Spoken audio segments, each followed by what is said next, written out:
আর এক ফোনে বাংলায় এবার আমাদের নজর রাখতে হচ্ছে ওয়েদার আপডেটের দিকে। আজকেও কিন্তু দক্ষিণবঙ্গে বৃষ্টির পূর্বাভাস রয়েছে, হালকা থেকে মাঝারি বৃষ্টির একটা পূর্বাভাস রয়েছে।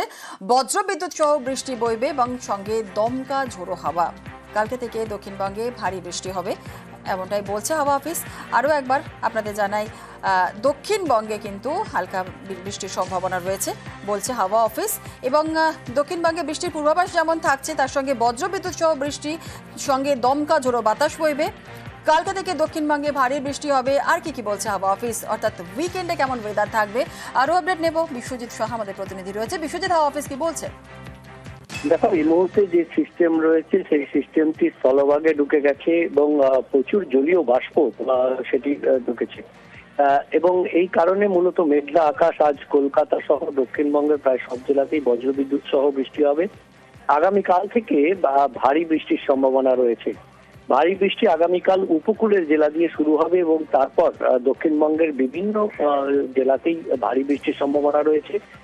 শনিবারের দিকে অর্থাৎ উইকেন্ডের দিকে মূলত পশ্চিমের জেলাগুলিতে ভারী বৃষ্টির সম্ভাবনা বেশি থাকবে, এমনটাই জানাচ্ছে আলিপুর আবহাওয়া দপ্তর। তবে বৃষ্টি না হলে, যেহেতু জলীয় বাষ্প রয়েছে, তাই বৃষ্টি না হলে কিন্তু অস্বস্তিটা থাকবে। বেশ, ধন্যবাদ। আর বিশ্বজিৎ যেমন জানালো দক্ষিণবঙ্গের খবর, একটু উত্তরবঙ্গের দিকে আমাদের নজর রাখতে হবে, কারণ আজকে থেকে কিন্তু ফের উত্তরবঙ্গে ভারী বৃষ্টির পূর্বাভাস রয়েছে।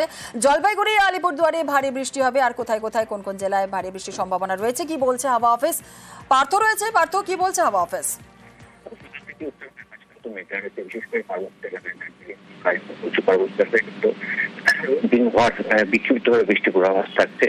সমতলে শিলিগুড়ি, আলিপুরদুয়ার, জলপাইগুড়ি এবং কোচবিহারের একাংশ কিন্তু বিক্ষিপ্তভাবে ভারী বৃষ্টি পূর্বাভাস থাকছে। বিশেষ করে বিকেলের পর থেকে কিন্তু বৃষ্টির পরিমাণ বাড়বে গোটা উত্তরবঙ্গ জুড়েই। তাই ধরে উত্তর সব জেলাতে কিন্তু বৃষ্টির সতর্কতা জারি করেছে আবহাওয়া দপ্তর। বেশ, ধন্যবাদ।